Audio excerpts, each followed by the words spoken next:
சுட்டும் விழிச்சுடதா கண்ணம்மா சூரிய சந்திரரோ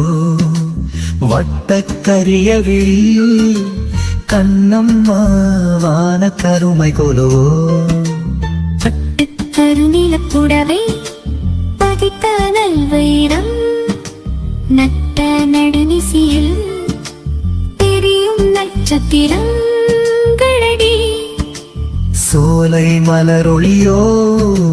நினது சுந்தர புன்னகை நீலக்கடலையே நினது நெஞ்சின் அலைகளி கோலக்குயிலோசை